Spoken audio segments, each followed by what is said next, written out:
अब हम पहुंच चुके हैं मोहम्मद खेल कॉपर माइनिंग प्रोजेक्ट। यहाँ पे जो पत्थर जो कॉपर फील्ड से आते हैं, जो मिट्टी वहाँ से आती है, उसमें से कॉपर कैसे निकाला जाता है ये हम आपको बताएंगे। ये यहाँ पे जो मेन प्लांट है, यहाँ पे इस प्लांट के मैनेजर हमारे साथ मौजूद है। अस्सलाम वालेकुम। वालेकुम सलाम सर। क्या नाम है सर आपका? Sir my name is engineer Arif Khan. I am chemical engineer and serving here as a manager operation sir. अच्छा सर, आपको मेरे कोलीग्स ने और मेरी टीम ने डिटेल में बता चुके हैं कि वहाँ से हमारे पास माइन से एक्सट्रैक्शन होती है। एक्सट्रैक्शन होने के बाद मटीरियल क्रश्ड होता है, फिर एफओबी में आ जाता है, एफओबी में स्टोर होता है, फिर उसके बाद जो है ना फर्दर हमारा प्रोसेस में आता है। एफओबी की मैं कैपेसिटी आपको बता चुका हूँ, दैट इज़ 1500 टन्स। और वो अगर हमारा बैच प्रोसेस बंद भी हो जाता है तो हमारा ये ऑपरेशन का जो है ना कंटिन्यूस प्रोसेस 24/7 ये कंटिन्यू रहता है। सर, ये मेरी इधर कितना स्टाफ काम करता है? जी सर, जो मेरे एक शिफ्ट होती है ऑपरेशन की ना सर, उसमें जो है ना 30 इंडिविजुअल्स होते हैं इन ईच शिफ्ट। अब 3 शिफ्ट हैं तो 90% जो है ना यहाँ पर 90 इंडिविजुअल्स वर्क कर रहे होते हैं सर। उसमें से जो ताल्लुक किस इलाके से? Sir, I am basically from Dera Ghazi Khan. आप डेरा गाजी खान से हैं? जी सर। तो यहाँ पे कितने अरसे से काम कर रहे हैं? मैं सर भाई फर्स्ट डे से हूँ। हमने यहाँ पर प्लांट का ROD भी की थी, चाइना के साथ इंस्टॉलेशन भी करवाई है सर। जब मुझे याद है 4-5 साल पहले तो इधर बड़े हालात ख़राब थे, अब हालात ठीक है? Sir leave it. अच्छा, हालात गॉसिपिंग। तो इधर जो लोग हैं जी सर, उनको फ़ायदा हुआ इस प्रोजेक्ट का? सर जब से उसका डेंटी जो हुआ, इसका जो बुनियाद रखा प्लांट का, तो इतना फ़ायदा हुआ कि मैं आप क्या बताऊँ। हमारे जितने पुअर लोग जो नीचे रह रहे हैं बस ये आशा करते हैं कि कब हमको अपना फीसद मिल जाए। जब इसको अपना फीसद मिल जाए तो ये आपने चीनी वगैरह सब कुछ राशन इस पर खरीदता है ना, तो हम इसको दुआ भी करते हैं। हमारे को बहुत फ़ायदा है। सबसे पहला फ़ायदा है कि हमारी जो न्यू जनरेशन जो है ना, जो आजकल इस्लामाबाद में जो पढ़ रहे हैं पाकतुर की वजह से जो इस तरह खर्चे होते हैं, इसके बाद जो इस्लामाबाद में जो लाहौर में यूथ ये बहुत एलिजिबल बॉयज़ अभी है सर जी। जिस तरह सर आप लोगों ने माइन का विज़िट किया है, वहाँ से हमारे पास जो और आती है ये चंक मटेरियल होता है सर। इसका साइज़ जो होता है हमारे पास होता है 300 mm होता है, 300 mm का होता है। उसको हम फिर ग्रिजली में लेकर आते हैं। ग्रिजली से पास होता है, 300 mm का मटेरियल पास हो जाता है। जो फर्दर होता है उसको फर्दर हम ब्रेक करते हैं। आफ्टर ब्रेकिंग या तो दोबारा उसको हम वापर के अंदर डाल देते हैं।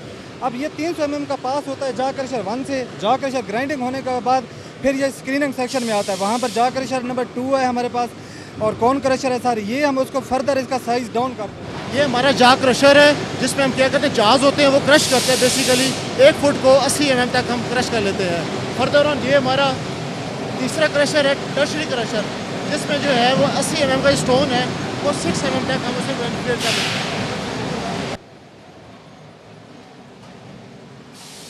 सर, ये बेसिकली जिस तरह मेरे कोलीग ने आपको ब्रीफ किया है, हमारे पास वो जा क्रशर 1 है और मटेरियल वहाँ से क्रश होकर इसमें आता है। That is known as cone crusher sir.